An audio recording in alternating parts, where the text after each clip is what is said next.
মনে আছে ভাই, মনে আছে, মনে আছে।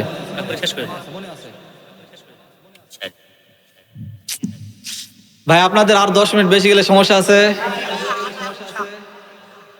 একটু ধৈর্য ধরেন ইনশাআল্লাহ। কতক্ষণ চলবে ওয়াজ, কতক্ষণ চলবে দেখা যাক ইনশাআল্লাহ। আছেন তো নাকি? না আমাকে রেখে আপনারা চলে যাবেন? যাবেন, চলে যাবেন। গাড়ি চলতে চলতে ব্রেক মারলে গাড়ির গিয়ার উঠতে দেরি হয় ভাই। আমি তো মাথায় আছে, সমস্যা নাই, টেনশন নাই ইনশাআল্লাহ। আজ থেকে প্রায় বহু বছর আগে আমার দয়ার আল্লাহ রব্বুল আলামিন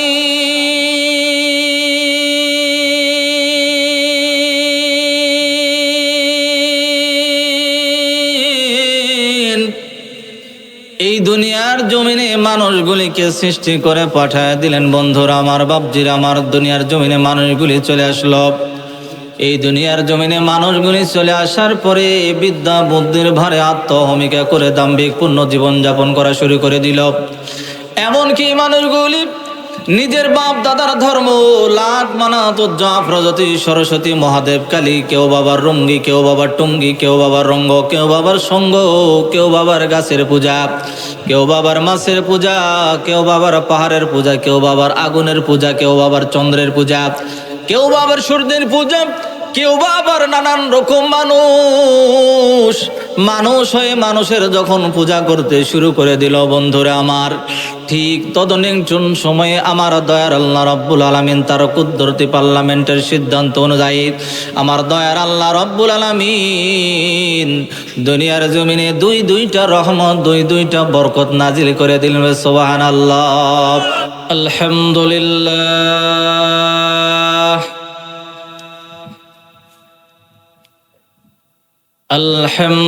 আলহামদুলিল্লাহ নাহমাদুহু ওয়া নুসাল্লি আলা রাসূলিহিল কারীম। আম্মা বা'দু ফাকাদ ক্বালা আল্লাহু তাআলা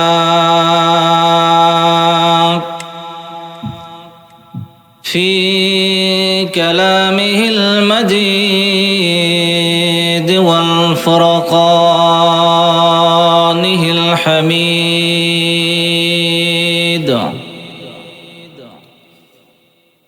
أعوذ بالله من الشيطان الرجيم.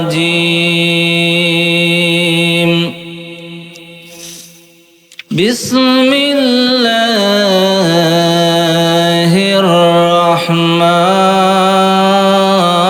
الرحمن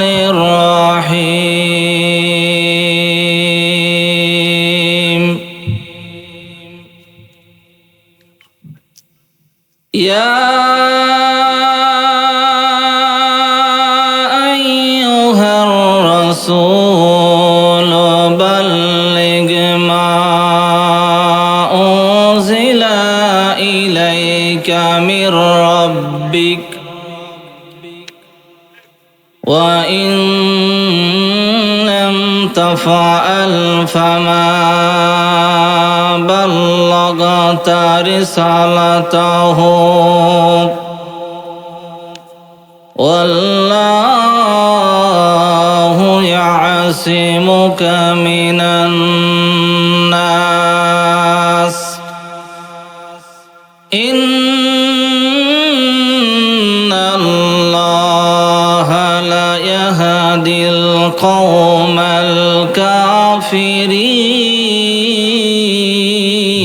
الكافرين. وعن أبي هريرة رضي الله تعالى عنه قال قال رسول الله صلى الله عليه وسلم تركت فيكم أمرين لن تضلوا ما تمسكتم بهما كتاب الله وسنة الرسول. وقال النبي صلى الله عليه وسلم كل أمتي يدخلون الجنة إلا من آبى. قال ومن آبى ومن أتاني دخل الجنة ومن أساني فقد آبى.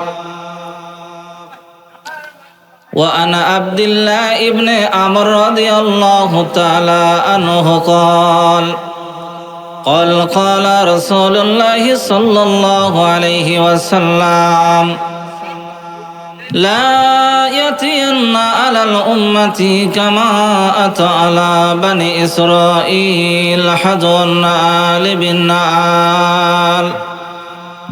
وإن بني إسرائيل تفرقت 72 ملة وتفترق أمتي 73 ملة كلهم في النار إلا ملة واحدة.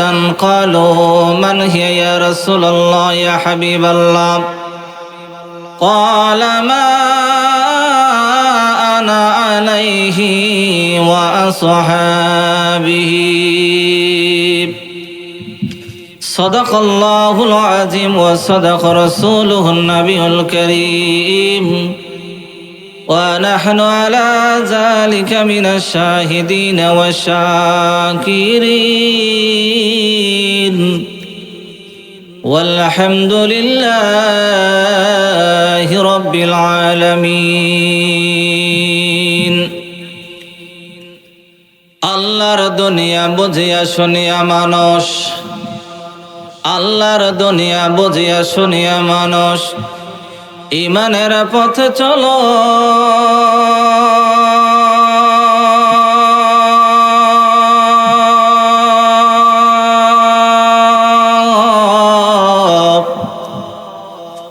আল্লাহর দুনিয়া বুঝিয়া শুনিয়া মানুষ ঈমানের পথে চলো।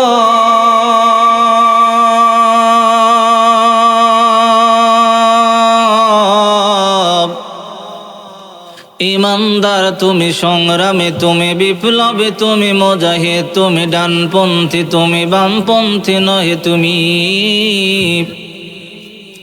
বজ্র কণ্ঠে বল জাগো মুজাহিদ ভেঙে দাও নীর, জাগো মুজাহিদ ভেঙে দাও নীর, গাও ইসলামের গান।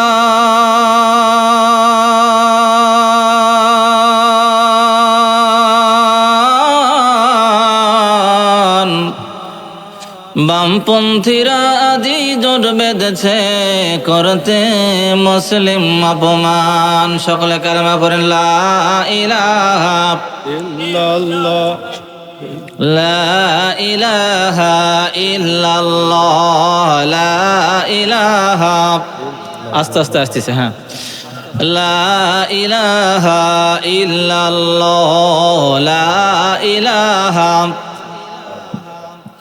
লা ইলাহা, বলেন বলেন বলেন, লা ইলাহা, লা ইলাহা ইল্লাল্লাহ, লা ইলাহা। বড় বৃক্ষে কুলসম ফলকে দিল রে লতার গাছে, এত বড় কদু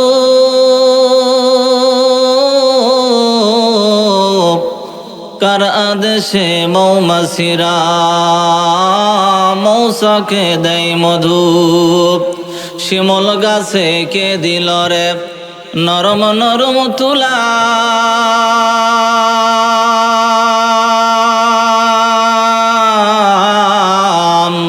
কার আদেশে চৈত্র মাসে জমিন মাঝে ধুলা। মায়ের মনে কে দিল রে, আহা মায়ের মনে কে দিল রে জগৎ ভরা মায়া।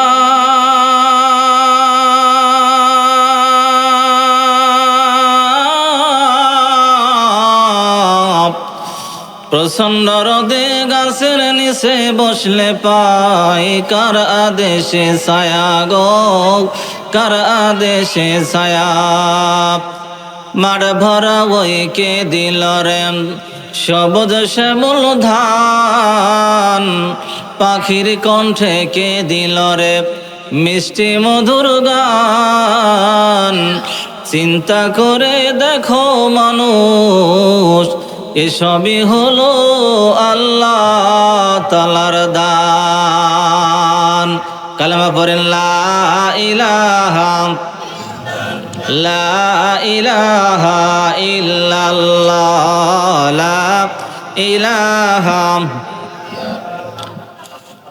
লা ইলাহা ইল্লাল্লাহ, লা ইলাহা ইল্লাল্লাহ, লা ইলাহা। ভাইজান বহু দূরে মদিনা, আমরা কেমনে যাব জানি না। দয়া করো দয়ার আল্লাহ, দয়া করো দয়ার আল্লাহ, পোড়াও মনের বাসনা। লা ইলাহা, ও লা ইলাহা, লা ইলাহা ইল্লাল্লাহু মুহাম্মাদুর রাসূলুল্লাহ সাল্লাল্লাহু আলাইহি ওয়াসাল্লাম। মসজিদে কুবা এর উন্নয়ন কল্পে বিরাট ইসালে সওয়াব ও ওয়াজ মাহফিলের সম্মানিত সুযোগ্য সভাপতি সাহেব MFSM মোস্তাফিজুর রহমান কামিল ফার্স্ট ক্লাস ও খতিব মসজিদে কুবা, চকশ্যাম, জামতলী, জয়পুরহাট। আজকের মাহফিলের যিনি প্রধান অতিথি ছিলেন জনাব মোহাম্মদ আজিম হোসেন, প্যানেল চেয়ারম্যান 2 নম্বর দুগসি ইউনিয়ন সদর, জয়পুরহাট। শুনলাম উনি নাকি শারীরিকভাবে অসুস্থ, আল্লাহ তাআলা ওনাকে শিফা দান করুক, বলি আল্লাহুম্মা আমিন। পাশাপাশি সভাপতি সাহেবের হায়াতে তয়্যবা আল্লাহ তাআলা যেন বারাকা দান করে, বলি আল্লাহুম্মা আমিন। পাশাপাশি আমন্ত্রিত ওলামা হযরতগণ, আসরের পর থেকে অদ্যাবধি এই পর্যন্ত সময় নিয়ে যে সমস্ত ওলামায়ে কেরামগণ কোরআন এবং হাদিস থেকে আপনাদের সামনে মহামূল্যবান কিছু তথ্য ওয়াজ ফরমাইছেন, মহান আল্লাহ পাক রব্বুল আলামিন আমি গুনাহগার সহকারে ওই সমস্ত ওলামা হযরতগণকে যেন কবুল করে নেন, বলি আল্লাহুম্মা আমিন। পাশাপাশি আমার সামনে উপবিষ্ট বয়োজ্যেষ্ঠ মুরব্বিয়ান, সমবয়সী যুবক ভাইরা, স্নেহের কচিকাঁচা বাচ্চারা, পর্দার অন্তরালে পর্দানিশীন আবেদা সালেহা, স্বামী ভক্তা, ইসলাম প্রিয়া, সকল গুণে গুণান্বিতা আমার মা ও বোনেরা, সকলকে আল্লাহ পাক রব্বুল আলামিন ক্ষমা করে দিয়ে সকলের তকদিরে জান্নাতুল ফিরদাউস নসিব করে দিন, বলি আল্লাহুম্মা আমিন। পাশাপাশি যে সমস্ত ভাইরা বুদ্ধি দিয়ে, বিবেক দিয়ে, টাকা দিয়ে, পয়সা দিয়ে, শ্রম দিয়ে বিভিন্নভাবে সহযোগিতা করে আজকের মাহফিলকে সাফল্যমণ্ডিত করার জন্য পরিশ্রম করেছেন মহান আল্লাহ পাক রব্বুল আলামিন সেই সমস্ত ভাইদেরকেও ক্ষমা করে দিয়ে আল্লাহ তাআলা তাদের তকদিরে জান্নাত নসিব করে দিক, বলি আল্লাহুম্মা আমিন। এর পাশাপাশি ডেকোরেশন দিয়ে যে সমস্ত ভাইরা মাইক সিস্টেম দিয়ে আমাদেরকে সহযোগিতা করেছেন আল্লাহ তাআলা তাদেরকেও কবুল করে নিক, বলি আল্লাহুম্মা আমিন। এর পাশাপাশি যে সমস্ত মিডিয়ার ভাইরা রয়েছেন এবং ইন্টারনেটের মাধ্যমে যে সমস্ত ভাইরা দূর দূরান্ত থেকে আমাদের এই ওয়াজগুলি শুনতেছেন, মহান আল্লাহ পাক রব্বুল আলামিন সেই সমস্ত ভাই এবং বোনদেরকে ক্ষমা করে দিয়ে সকলের তকদিরে জান্নাত নসিব করে দিক, বলি আল্লাহুম্মা আমিন। সম্মানিত হাজিরিন, রাত গভীর হয়ে গেছে, আপনাদের সামনে মূল্যবান কিছু কথা বলার জন্য চেষ্টা করব ইনশাআল্লাহ। তথাপি আমি ছোট্ট গুনাহগার, আমার বলার মতো কোনো ক্ষমতা নাই, কোনো যোগ্যতা নাই, কোনো অ্যাবিলিটি নাই, কিছুই নাই। আল্লাহ পাকের কাছে এই ছোট্ট গুনাহগারের জন্য আপনারা যদি একটু দোয়া করে দেন, সেই দোয়ার বদৌলতে আল্লাহ তাআলা হয়তো একটু দয়া করে তার ছোট্ট এই বান্দাকে দয়া করে কোরআন এবং সহিহ সুন্নাহ ভিত্তিক কিছু কথা আপনাদের খেদমতে আমি যেন উপহার দিতে পারি। মহান আল্লাহ পাক রব্বুল আলামিন আমাকে যেন সেই তৌফিক দান করেন, বলি আল্লাহুম্মা আমিন। ভাইজান, এখানে আপনারা এসে খুশি না বেজার? খুশি হয়েছেন?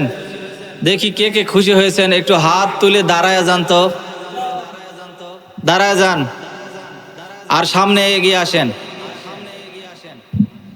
বলেন তো লিল্লাহে তাকবীর। আর একটু সামনে এগিয়ে আসেন। মরতে মুজাহিদ যারা, বীর পুরুষ যারা, তারা কি সামনে থাকে না পিছনে থাকে? সামনে থাকে। তাহলে সামনে এসে টান টান করে দুই হাত কানা উপরে উঠাইয়া জোরে সোরে বলে লিল্লাহে তাকবীর, লিল্লাহে তাকবীর। আল কোরআনের আলো, আল কোরআনের আলো, সংসদে জালো, সারা বিশ্বে জালো, আল হাদিসের আলো। কোরআন আছে যেখানে, কোরআন নাই যেখানে, আলেম ওলামা যেখানে, আলেম ওলামা যেখানে, লিল্লাহে তাকবীর। বাস বসেন। অনেকক্ষণ থেকে দীর্ঘ সময় ধরে বসে আছেন, বুঝতে পারতেছি অনেকের মাজা ধরেছে, কারো পায়ের রগ টেনে ধরেছে, এই জন্য একটু ঝাক্কানি দিয়ে নিলাম। কি বলেন? একটু গলাটা ঝাক্কানি দেন তো সবাই। আল্লাহ পাক রব্বুল আলামিন সবাইকে কবুল করে নিক, বলি আল্লাহুম্মা আমিন। আজ থেকে প্রায় বহু বছর আগে আমার দয়ার আল্লাহ রব্বুল আলামিন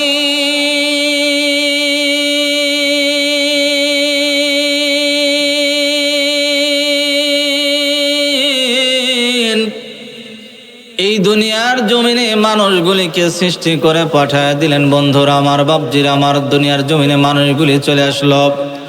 এই দুনিয়ার জমিনে মানুষগুলি চলে আসার পরে বিদ্যা বুদ্ধির ভারে আত্মহমিকা করে দাম্ভিক পূর্ণ জীবন যাপন করা শুরু করে দিল।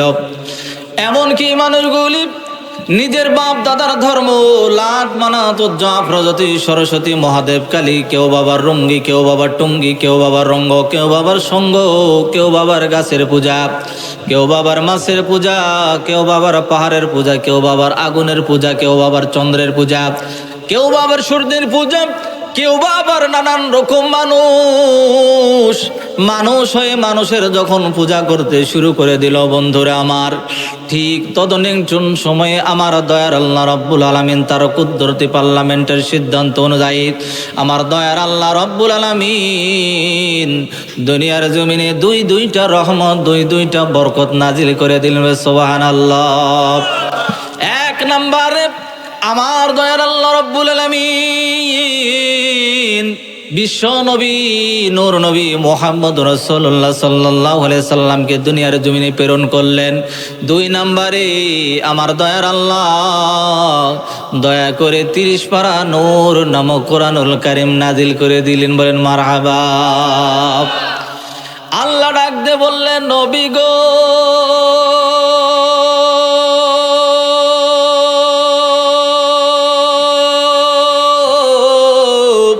ইয়া রাসূলুল্লাহ, ইয়া হাবিবাল্লাহ, নবীজি, এই মানুষগুলি ইমানি অন্ধকারাচ্ছন্নর ভিতর ঢুকে গেছে, ইমানি অন্ধকারাচ্ছন্নর ভিতর মানুষগুলি ডুবে গেছে। ওগো আল্লাহর নবী রাহমাতুল লিল আলামিন, আমি আল্লাহ পাক রব্বুল আলামিন কিতাবুন আনজালনাহু ইলাইকা লিতুখরিজান নাসা মিনাল যুলুমাতি ইলান নূর। ওগো আল্লাহর নবীজি, আমি আল্লাহ পাক রব্বুল আলামিন আপনার উপরে যেই কিতাবটা নাজিল করে দিলাম, এই কিতাব দিয়ে মানুষের মাঝে আপনি দাওয়াত দেন, এই কিতাব যদি মানুষের জীবনে কেউ মেনে নিতে পারে, আমি আল্লাহ পাক রব্বুল আলামিন ওই সমস্ত বান্দা বান্দিগুলিকে মিনাজ যুলুমাতি ইলান নূর, ওই সমস্ত বান্দাগুলিকে আমি আল্লাহ মিনাজ যুলুমাতি ইলান নূর, ওই সমস্ত বান্দাগুলিকে অন্ধকারাচ্ছন্নর পথ থেকে বের করে আলোর পথ দেখা দেব। আল্লাহ পাক রব্বুল আলামিন ডাক দিয়ে বললেন, وَإِنَّهُ لَذِكْرٌ لَكَ وَلِقَوْمِكَ وَسَوْفَ تُسْأَلُونَ। আল্লাহ বললেন, নবী গো, আমি আল্লাহ পাক রব্বুল আলামিন জিকির নামক একটা কোরআন নাজিল করে দিলাম। ওয়া ইন্নাহু লাযিকরুল লাকা, নবী গো, আমি আল্লাহ পাক রব্বুল আলামিন জিকির নামক একটা কোরআন নাজিল করলাম আপনার জন্য। কার জন্য? নবীর জন্য নাজিল করলেন। এরপরে আল্লাহ বললেন, ওয়ালি কওমিকা, আপনার কওমের জন্য। ওগো নবীজি, আমি জিকির নামক একটা কিতাব নাজিল করে দিলাম। নবী গো, যদি কোনো মানুষ কোরআনুল কারীমটা, এই জিকিরটা জীবনে মেনে নিতে পারে, পারিবারিক জীবন থেকে শুরু করে সামাজিক জীবন, রাষ্ট্রীয় জীবন পর্যন্ত কোরআনুল কারীম দিয়ে যদি তার জীবনটা গঠন করতে পারে, নবী গো, ওই মানুষটা জীবনে সফলকামী হয়ে যাবে। ওই মানুষের জীবনে কোনো চিন্তা নাই, কোনো ভাবনা নাই, কোনো চিন্তিত ওই ব্যক্তি হবে না। হবে? فمن تبع هدايا فلا خوف عليهم ولا هم يحزنون।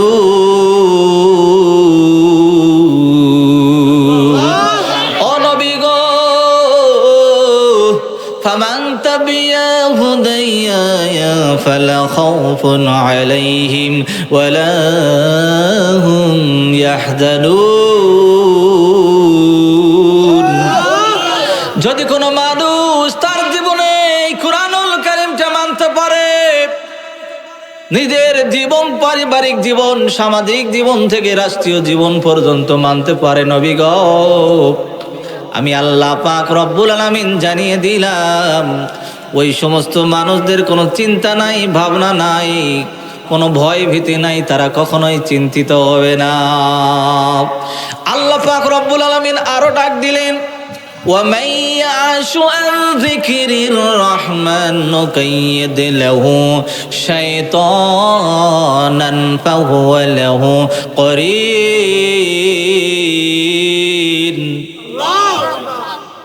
এই আল্লাহু আকবার আওয়াজ। আল্লাহ বললেন, وَمَن يَعْشُ عَن ذِكْرِ الرَّحْمَنِ, আমি দয়াময় আল্লাহর পক্ষ থেকে যেই জিকিরটা নাজিল করলাম, যেই কোরআনটা নাজিল করলাম, নবী গো, যেই কিতাবটা নাজিল করে দিলাম, ওগো আল্লাহর নবী, যদি কোনো মানুষ এই কোরআন থেকে মুখটা ফিরিয়ে নেয়, কথাটা ভালো করে বুঝবেন, এই কোরআন থেকে যদি কোনো মানুষ মুখটা ফিরিয়ে নেয়, কোরআনকে ডিনাই করে, ওভারটেক করে, অমান্য করে, পৃষ্ঠদেশ দেখায়, অপারগতা প্রকাশ করে, কোরআন মানব না, কি হয়েছে, এরকম যদি কখনো বলে থাকে, আল্লাহ পাক রব্বুল আলামিন ডাক দিয়ে বললেন, নুকাইয়িদ লাহু শাইতানান ফাহুয়া লাহু করিন। আল্লাহ বললেন, নবী গো, যদি কোনো মানুষ এই কোরআনুল কারীম থেকে মুখটা ফিরিয়ে নেয়, কোরআনকে ডিনাই করে, কোরআনকে ওভারটেক করে, অমান্য করে, পৃষ্ঠদেশ দেখায়, অপারগতা প্রকাশ করে, নবী গো, আমি আল্লাহ পাক রব্বুল আলামিন বলে দিলাম, ওই সমস্ত মানুষদের অভিভাবক আমি আল্লাহ নিজে থাকি না। নুকাইয়িদ লাহু শাইতানান ফাহুয়া লাহু করিন। আল্লাহ বললেন, নবী গো,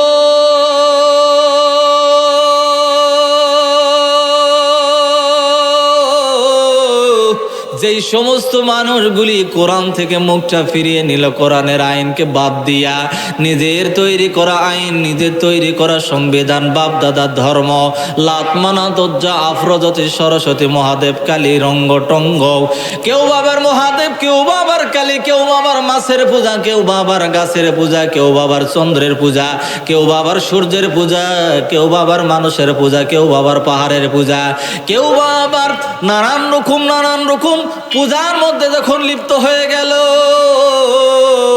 পাপ করতে করতে মানুষ যখন পাপাচারিতার মধ্যে লিপ্ত হয়ে গেল, অন্যায় করতে করতে মানুষগুলি যখন অন্যায়কারীর মধ্যে লিপ্ত হয়ে গেল, এমনকি মানুষগুলি সন্ত্রাস করতে করতে সন্ত্রাসীবাদের মধ্যে লিপ্ত হয়ে গেল,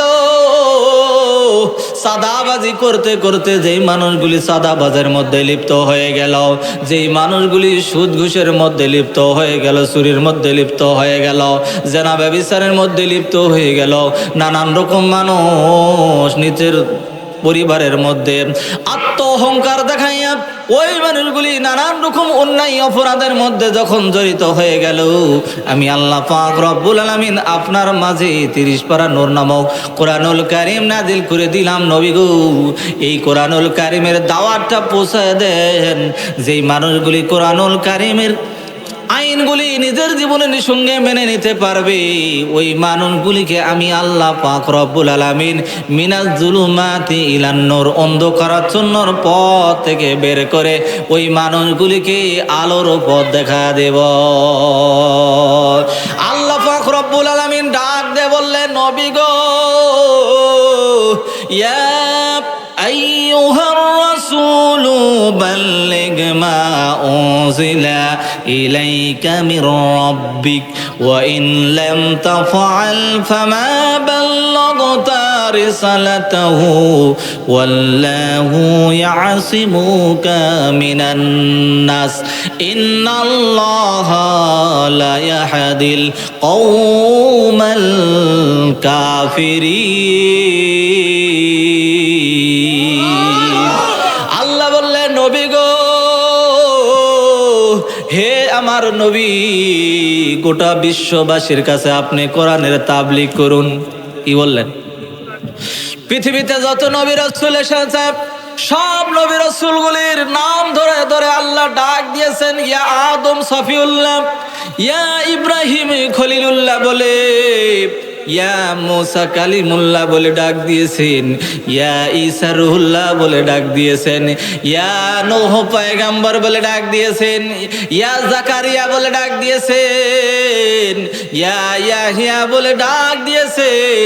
পৃথিবীতে যত নবী রাসূল আছে, সব নবী রাসূল গুণের নাম ধরে ধরে আল্লাহ ডেকেছেন। ঠিক কিনা বলেন? কিন্তু পৃথিবীতে একমাত্র আপনার আমার নবী, বিশ্ব নবী মুহাম্মদুর রাসূলুল্লাহ সাল্লাল্লাহু আলাইহি সাল্লামের নাম ধরে আল্লাহ ডাক দিলেন না। ইচ্ছা করলে আল্লাহ ইয়া মুহাম্মদ বলে ডাকতে পারতেন কিনা বলেন?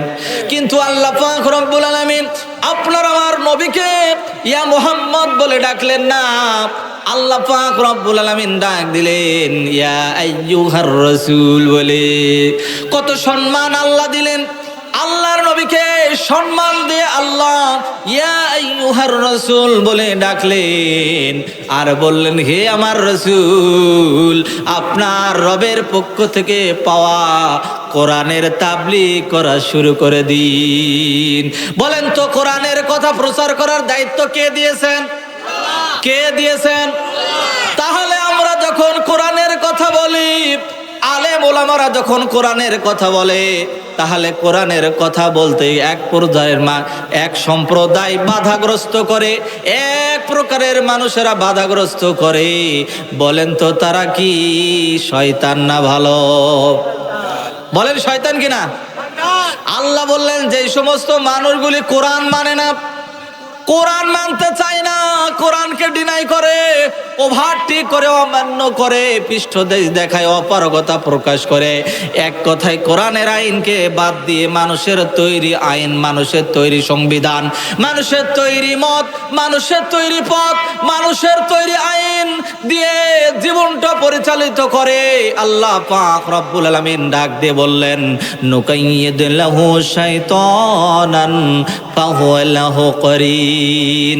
আল্লাহ বলতেছেন ওই সমস্ত মানুষগুলির অভিভাবক আমি আল্লাহ নিজ দায়িত্ব নিয়ে শয়তানকে বানায়া দেই, এবং ওই সমস্ত মানুষগুলির অভিভাবক শয়তান হওয়ার কারণে ওই সমস্ত মানুষগুলির চাল চলন শয়তানের মতো হয়ে যায়। কথা বলেন ঠিক কিনা?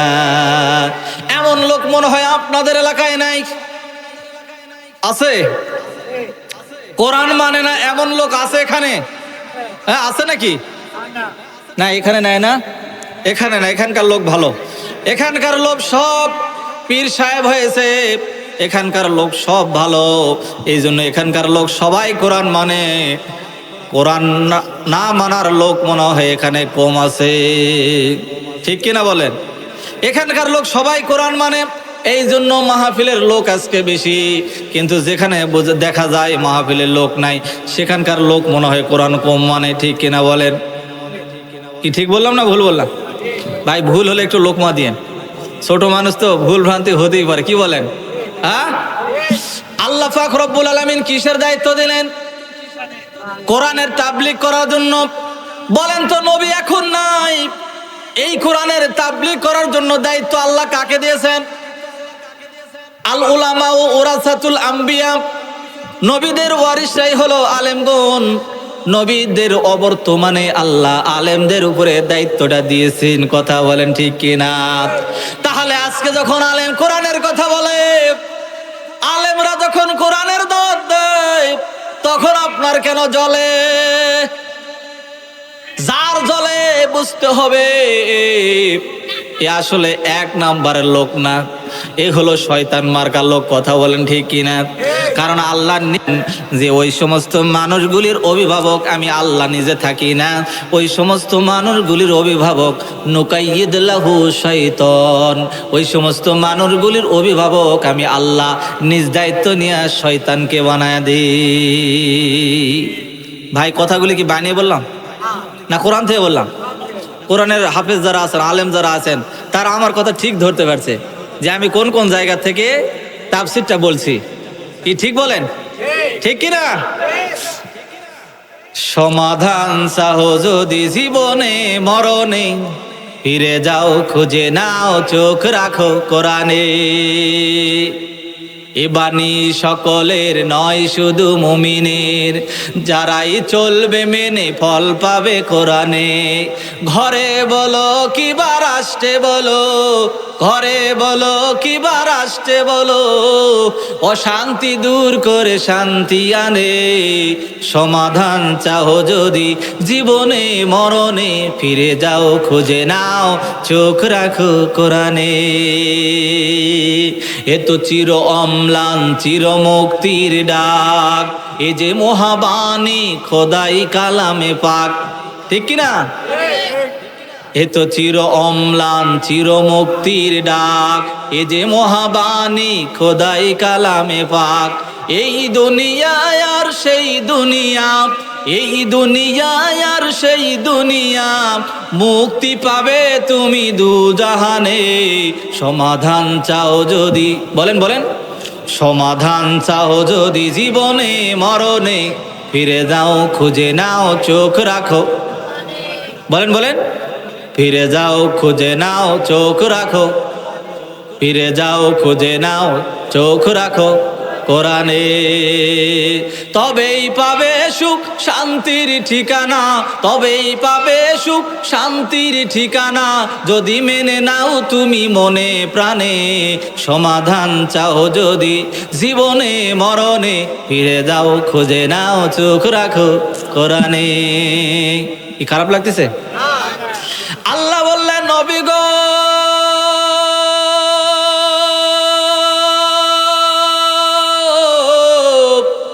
ইয়া রাসূলুল্লাহ, ইয়া হাবিবাল্লাহ, নবীজি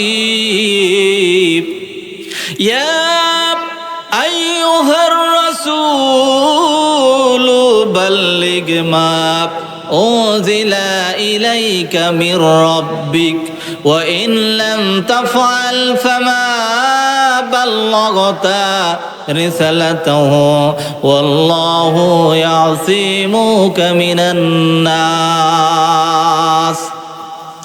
আল্লাহ বললেন, হে আমার নবী, আপনি আপনার রবের পক্ষ থেকে যা পেয়েছেন ওইগুলি আপনি মানুষের কাছে পৌঁছায় দিবেন। যদি আপনি তা না করেন, ওয়া ইন লাম তাফআল ফামা বাল্লাগতা রিসালাতাহু, যদি আপনি তা না করেন তাহলে রিসালাতের দায়িত্ব পালন হবে না। ওগো আল্লাহর নবী, এই কোরআনের তাবলীগ করতে গিয়ে মানুষের নানান রকমের ধমকি হামকির জেল জরিমানার জেল জুলুমের শিকার হতে পারেন। এমনকি মানুষ আপনাকে হত্যা পর্যন্ত করতে পারে, এমনকি মানুষ আপনাকে ফাঁসি দিয়েও মারতে পারে। ও নবী গো, ওয়াল্লাহু ইয়াসিমুকা মিনান নাস, মানুষের ওই সমস্ত ভয় ভীতি থেকে, জেল জুলুমের ভয় ভীতি থেকে, ধমকি হামকি থেকে আপনি মোটেও ভয় পাবেন না, পাবেন না। কারণ ওই সমস্ত ধমকি হামকি থেকে, জেল জুলুম থেকে রক্ষা করার দায়িত্ব একমাত্র আল্লাহর। বলেন তো, আল্লাহ যদি দায়িত্ব নেয় তাহলে আমাদের কি আর কোনো টেনশন আছে ভাই? বলেন তো, আল্লাহ যদি সাহায্যকারী হয়ে যায় তাহলে ওই মানুষের আর কোনো টেনশন থাকে না। ওই মানুষের কোনো আর টেনশন বলে আছে কিছু? আল্লাহ বললেন, ওয়া মাইয়াতাওয়াক্কাল আলাল্লাহি ফাহুয়া হাসবুহু, মুমিন বান্দা বান্দি একমাত্র শুধুমাত্র আল্লাহ পাক রব্বুল আলামিনের উপরে ভরসা যখন করে, ওই মুমিন বান্দা বান্দির বাঁচার জন্য আল্লাহ পাক রব্বুল আলামিন নিজেই যথেষ্ট হয়ে যায়। বলে সুবহানাল্লাহ। ভাইজান রে আমার, এখনো কিন্তু মূল আলোচনায় যাই নাই। এবার আসুন আমরা মূল আলোচনার মধ্যে ঢুকে যাব। বিশ্বনবী মুহাম্মদুর রাসূলুল্লাহ সাল্লাল্লাহু আলাইহি সাল্লাম যখন দায়িত্ব পেলেন, আল্লাহ পাক রব্বুল আলামিন দায়িত্ব দিলেন, হে আমার নবী, আপনি আপনার রবের পক্ষ থেকে যা পেয়েছেন সেগুলি তাবলীগ করুন। বিশ্বনবী আবু বকরকে ডাক দিয়ে বললেন, আবু বকর, আল্লাহ পাক রব্বুল আলামিন আমাকে দায়িত্ব দিয়েছেন তাবলীগ করার জন্য। ও আবু বকর, তুমি কি আমার সঙ্গে যাবা নাকি? আবু বকর, আমি যাব তাবলীগ করার জন্য। আবু বকর ডাক দিয়ে বললেন, নবী গো, আপনার জীবন মরণের সাথী হলো আবু বকর, কোন জায়গায় যাবে একটু দয়া করে বলে। আবু বকর আপনার সঙ্গে যাবে। বিশ্বনবী ডাক দিয়ে বললেন, আবু বকর রে, আমি তাবলীগ করার জন্য সর্বপ্রথম এই মক্কা নগরীর সবচাইতে বড় যে নেতা আবু জেহেল, এই আবু জেহেলের বাড়িতে যাব। কোথায় যাবে? আবু জেহেলের বাড়িতে যাব তাবলীগ করার জন্য। তুমি কি আমার সঙ্গে যাবা? আবু বকর সিদ্দিক রাদিয়াল্লাহু তাআলা আনহু ডাক দিয়ে বললেন, লাব্বাইকা ইয়া রাসূলুল্লাহ। ওগো আল্লাহর নবী, আবু বকর সব সময় হাজির। চলেন চলেন, আমরা তাবলীগ করার জন্য আবু জেহেলের বাড়িতে যাব। বিশ্ব নবী বললেন, আবু বকর, দিনের বেলা তাবলীগ করব না, রাত্রিবেলায় তাবলীগ করব। ইশার সালাত আদায় করার পরে আবু বকর তুমি রেডি থেকো, আমরা দুজন মিলে চলে যাব আবু জেহেলের বাড়িতে তাবলীগ করার জন্য। বিশ্ব নবী ইশার সালাত আদায় করে নিলেন। আবু বকর রেডি হয়ে আছেন, বিশ্ব নবীকে সঙ্গে নিয়ে চলে গেলেন আবু জেহেলের বাড়িতে গিয়ে এবার দরজায় নক করতেছেন, চাচা বাড়িতে আছেন, বাড়িতে আছেন, এরকম নক করতেছিল, বলতেছিল চাচা বাড়িতে আসেননি, দরজাটা একটু খুলে দেন, দরজা খুলে দেন। ভিতর থেকে আওয়াজ আসতেছে, কে দরজায় নক করে? বিশ্বনবী ডাক দিয়ে বললেন, চাচা আমি আপনার ভাতিজা মুহাম্মদ, দরজায় দাঁড়িয়ে আছি, দরজাটা দয়া করে খুলে দেন। আবু জেহেল বাড়ির ভিতর থেকে ডাক দিয়ে বলতেছেন, ও আব্দুল্লাহর বেটা মুহাম্মদ, তোমার জন্য দরজা চিরতরে বন্ধ, তোমার জন্য দরজা খুলবো না, তোমার জন্য দরজা খোলা যাবে না। বিশ্ব নবী ডাক দিয়ে বললেন, ও চাচা আবু জেহেল, আপনাকে বিরক্ত করার জন্য আমি আসি নাই, আমি এসেছি আপনাকে দামি একটা হাদিয়া উপহার দেওয়ার জন্য। বলেন তো, হাদিয়ার কথা শুনলে মানুষ খুশি না বেজার? আপনারা হাদিয়া পেলে খুশি হন কি? সবাই হয়, তাই না? সবাই হাদিয়া পেলে খুশি হয়ে যায়। আবু জেহেল হাদিয়ার কথা শুনে খুশি হয়ে গেল। আবু জেহেল তার স্ত্রীকে ডাক দিয়ে বললেন, ওগো স্ত্রী, দরজা খুলে দাও, দরজা খুলে দাও, কারণ আমার ভাতিজা মুহাম্মদ এসেছে। সে বলল সে নাকি আমার জন্য দামি একটা হাদিয়া নিয়ে এসেছি। এবার দরজাটা খুলে দেওয়া হলো। দরজা খুলে দেওয়ার পর বিশ্বনবী মুহাম্মদুর রাসূলুল্লাহ সাল্লাল্লাহু আলাইহি সাল্লাম আঙ্গিনার মাঝখানে গিয়ে দাঁড়িয়ে গেলেন। আবু বকরের সঙ্গে আছেন আবু জেহেল। দরজা আঙ্গিনার মাঝখানে গিয়ে বিশ্ব নবীকে ডাক দিয়ে বললেন, ভাতিজা মুহাম্মদ, কোথায় সে হাদিয়া বাবা? কি হাদিয়া নিয়ে এসেছো আমার জন্য? হাদিয়াটা তাড়াতাড়ি করে আমার হাতের মধ্যে দিয়ে দাও বাবা। আবু জেহেলের কথা শুনে বিশ্ব নবী ডাক দিয়ে বললেন, চাচা আমি যে হাদিয়া নিয়ে এসেছি, এই হাদিয়া হাতের মধ্যে দেওয়া যায় না। আবু জেহেল বলতেছেন, বাবা হাতের মধ্যে না দেওয়া গেলে তাহলে কি পকেটে দিবা? বিশ্ব নবী ডাক দিয়ে বললেন, চাচা আবু জেহেল, আমি যে হাদিয়া নিয়ে এসেছি, এই হাদিয়া হাতে দেওয়া যায় না, পকেটের মধ্যেও দেওয়া যায় না।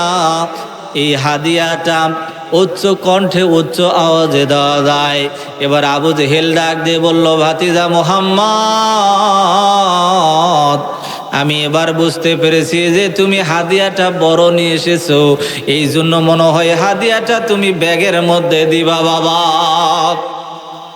বিশ্ব নবী ডাক দিয়ে বললেন, চাচা আমি যে হাদিয়া নিয়ে এসেছি, হাতেও দেওয়া যায় না, পকেটেও দেওয়া যায় না, ব্যাগের মধ্যেও দেওয়া যায় না।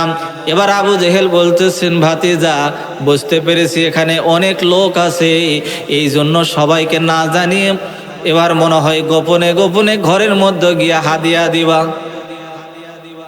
বিশ্বনবী বললেন, চাচা এমন একটা হাদিয়া আমি নিয়ে এসেছি, এই হাদিয়াটা সবার সামনে প্রকাশ্যে উচ্চ কণ্ঠে উচ্চ আওয়াজে দেওয়া যায়। আবু জেহেল বলল, ও ভাতিজা মুহাম্মদ, বুঝতে পেরেছি তুমি কোরআন নিয়ে এসেছো। কি নিয়ে এসেছো? আবু জেহেল কি বোঝে কিনা বলেন? আবু জেহেলের নাম কিন্তু আবুল হাকাম। কি নাম? জ্ঞানের পিতা। জ্ঞান বেশি যার আছে তাকে কি বলা হয়? হাকাম বলে না? ভাই পানি চা কিন্তু না, আবার কেউ নজর দিবেন না।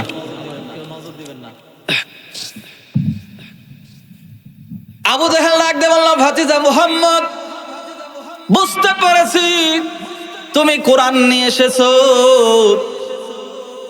ও মুহাম্মদ, নেতার বাড়ি এটা। কার বাড়ি? নেতার বাড়ি কোরআন পড়া যাবে না। কি পড়া যাবে না? বিশ্বনবী ডাক দিয়ে বললেন, চাচা কোরআন পড়তে নিষেধ করার মালিক আপনি নন। কারণ কোরআন দিয়েছেন আমার আল্লাহ, কোরআন পড়ার দায়িত্ব দিয়েছেন আমার আল্লাহ। কথা বলেন ঠিক কিনা? আবু জাহেল ডাক দিয়ে বললাম, ও ভাতিজা মুহাম্মদ, বুঝতে পেরেছি কোরআন বলবা কিন্তু কোরআন পড়া যাবে না। এটা হলো নেতার বাড়ি, যেমন তেমন নেতা নয়, এটা হলো জাতীয় নেতার বাড়ি। আর জাতীয় নেতার বাড়িতে দাঁড়িয়ে তুমি কোরআন তেলাওয়াত করবা, এটা কোনোদিন সম্ভব নয়। বিশ্ব নবী ডাক দিয়ে বললেন, চাচা কোরআন পড়ার দায়িত্ব দিয়েছেন আল্লাহ, সুতরাং কোরআন না পড়া পর্যন্ত আপনার বাড়ি থেকে এক চুল পরিমাণ নড়ব না। কি করবে না? এক চুল পরিমাণ নড়ব না, কারণ কোরআন পড়ার দায়িত্ব দিয়েছেন আল্লাহ।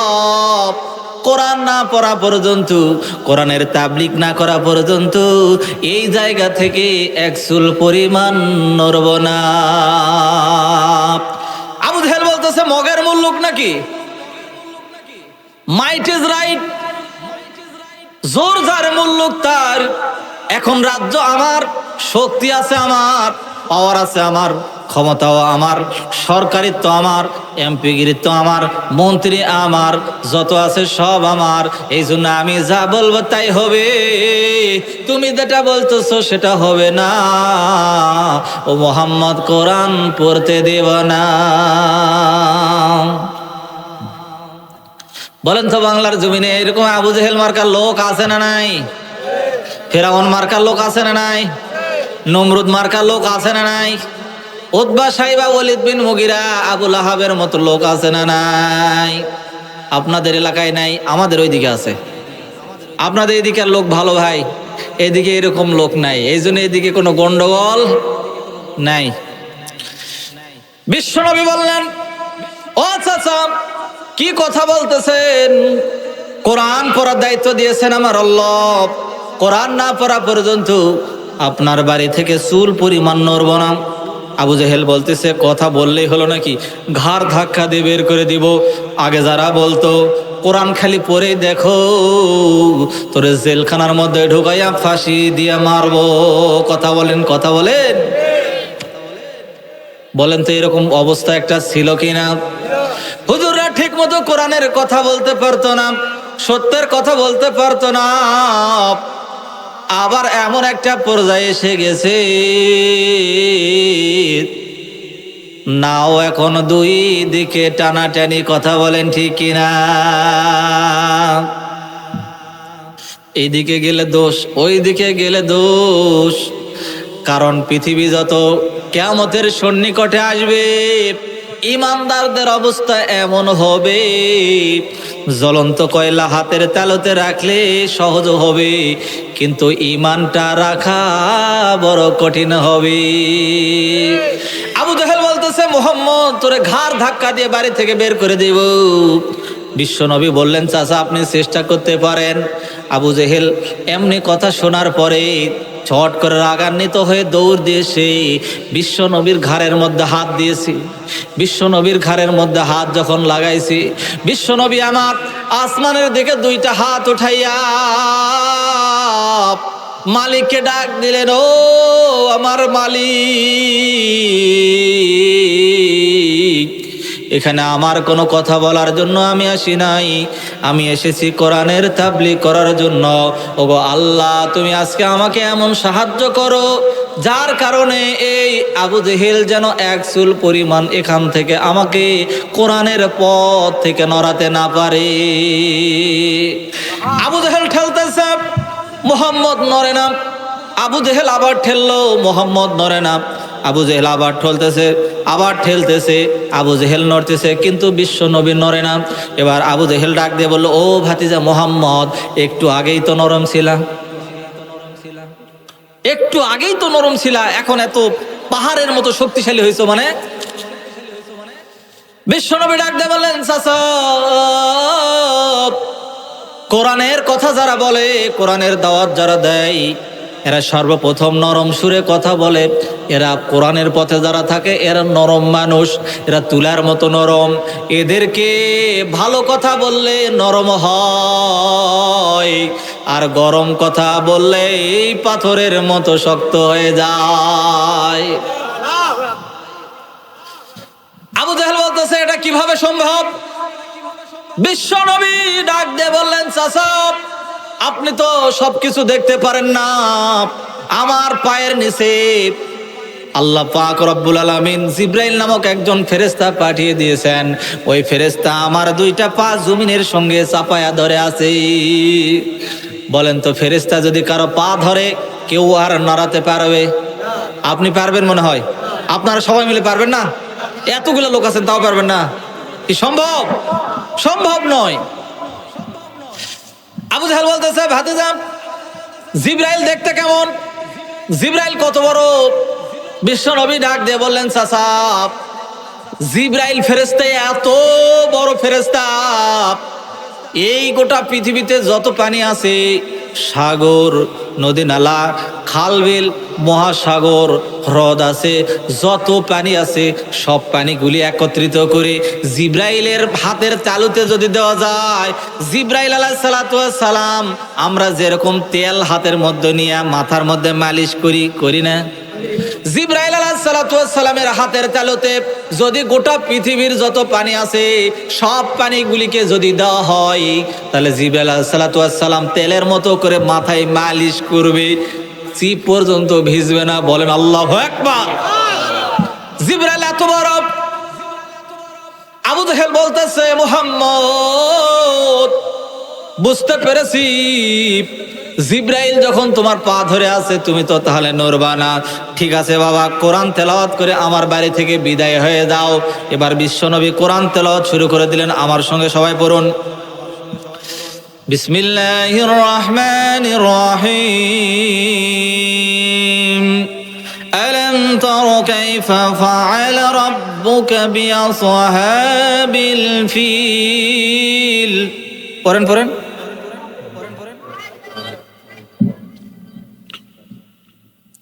ألم تر كيف فعل ربك بأصحاب الفيل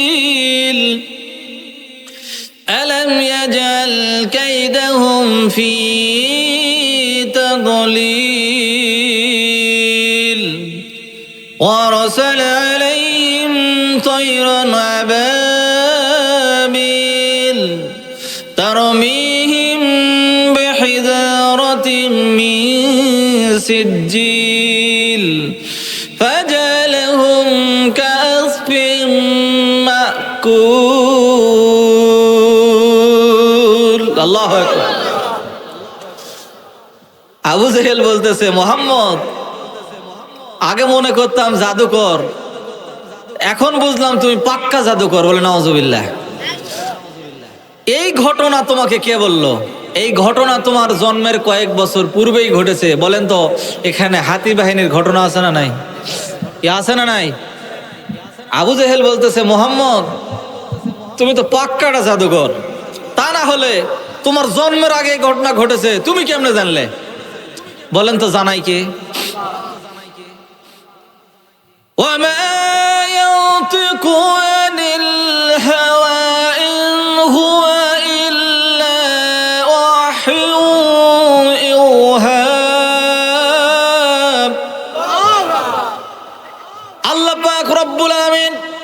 যতক্ষণ পর্যন্ত বিশ্ব নবীকে কোনো কথা ওহির মাধ্যমে না জানায় ততক্ষণ পর্যন্ত আল্লাহর নবী কোনো কথা বলেন না, কোনো কথা তিনি বলতে পারেন না। কথা বলেন ঠিক কিনা?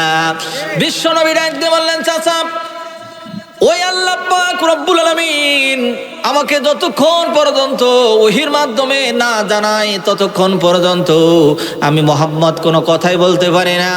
আল্লাহ পাক রব্বুল আলামিন ওহির মাধ্যমে আমাকে কথাগুলি জানিয়ে দিয়েছেন।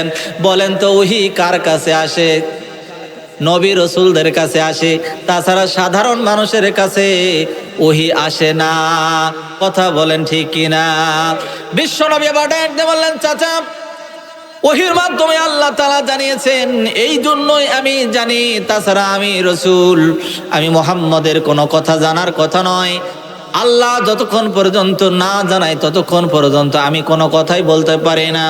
আল্লাহ জানিয়েছেন এই জন্য জেনেছি, আর আপনার কাছে এটা প্রচার করলাম।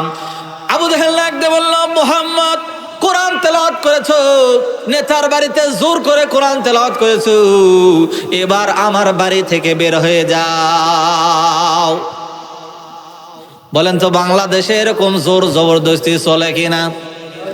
রাস্তায় মহিলা অর্ধ উলঙ্গ হয়ে ঘোরে, ন্যাংটা পোশাকে ঘোরে, এমন পোশাক পরিধান করে যাতে দেখা যায় সবকিছু, বোঝা যায় সবকিছু। বলেন ঠিক কিনা?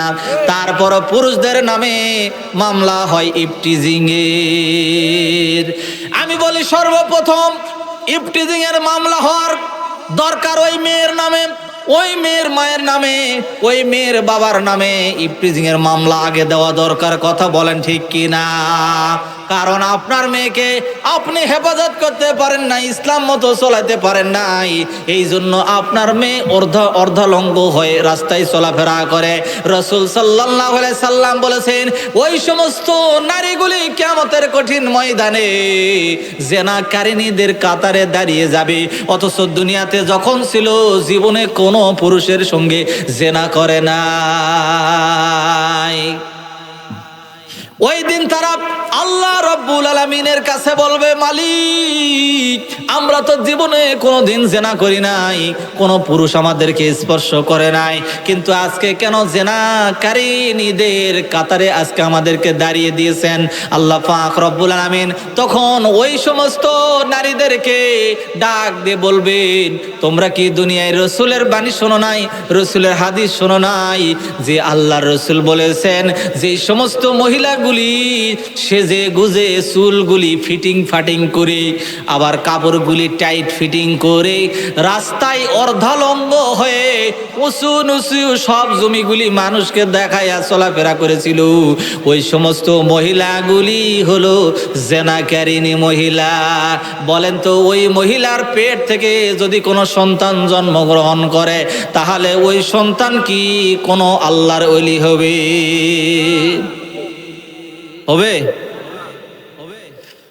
মা বোনেরা যারা রয়েছে, ও মা, তোমাদের পেট হলো সোনার মদিনা, তোমাদের পেটটা হলো ফাউন্ডেশন, তোমাদের পেটটা হলো একটা গোডাউন, তোমাদের পেটটা হলো একটা ফ্যাক্টরি, তোমাদের পেটটা হলো একটা ক্ষেত্র বা একটা ক্ষেত, কৃষি ক্ষেত। আল্লাহর রসুল বলেছেন, আল্লাহ বলেছেন, তোমরা তোমাদের জমিতে যেমন ফসল ফলাবে ঠিক তেমন তোমরা ফসল পাবে। মহিলারা হচ্ছে পুরুষদের জন্য শস্য ক্ষেত্রের ন্যায়, যেমন হবে আপনি বীজ বপন করবেন ঠিক তেমনই ফিডব্যাক পেয়ে যাবেন। এই জন্য মা বোনেরা যারা রয়েছেন, ও মা, আজকে মাহফিল থেকে একটা মাত্র কথা যদি আপনি আমল করতে পারেন, যেই সন্তান আপনার গর্ভে আসে, যেই সন্তান আপনার ভূমিষ্ঠ হয়েছে, এই সন্তানকে ইসলামের পথে চলান, ইসলামের শিক্ষা দীক্ষা দেন। আর যার এখনো সন্তান আসে নাই, ও মা, আপনারা পর্দার মধ্যে চলেন, ইসলামের নিয়ম কানুন মেনে চলেন, তাহলে ওই সন্তান বড় হওয়ার পরে আপনাকে সম্মান করবে।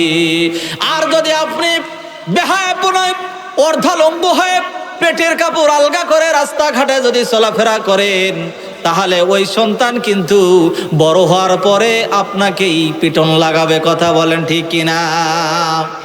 এমন সন্তান দুনিয়ার জমিনে আছে না নাই বলেন তো? মার জানাজা করাবে, মা মারা গেছে, সন্তান মার জানাজা করাবে, অথবা জানাজায় দাঁড়িয়ে কেমন কোন নিয়মে জানাজা পড়তে হয় তাও জানে না। কথা বলেন ঠিক কিনা? ভাইজান আমার একটা জানাজায় উপস্থিত হয়ে গেলাম, দেখি তার মা মারা গেছে, ইন্তেকাল করেছে। ওই ছেলেটি কলেজ ইউনিভার্সিটি থেকে সব ডিগ্রি পাশ করেছে, ম্যাজিস্ট্রেট পাশ করেছে, হওয়ার পরে ম্যাজিস্ট্রেট হয়ে এখন সরকারি চাকরি করে। এক সময় তার মা যখন মারা গেল, সন্তানটি চলে এসেছে, আসার পরে আমাদের মতো হুজুরকে নিয়ে গেছে তার মার জানাজা পড়ার জন্য। জানাজায় যখন চলে গেলাম, দেখলাম ওই সন্তানটি দুইটা চোখের পানি ছেড়ে দিয়ে কাঁদতেছে আর কাঁদতেছে।